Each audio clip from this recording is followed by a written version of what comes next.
Ебать, где я? Что, в Израиле, что ли? זה הזמן לאסור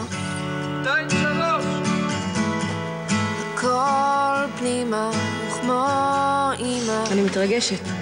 שקוראת לילדיה שיקבלו אותי ככה או לא יקבלו אותי, זה הבעיה שלהם.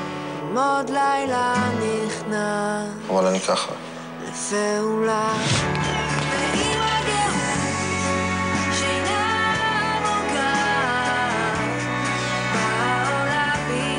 אתה לא הרגשת שאני אוהב אותך? כשגדלתי, לא?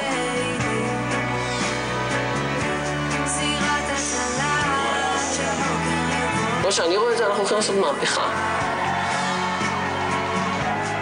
כי אולי אני נראה ילד מכוער. הנשמה זה נשמה טהורה.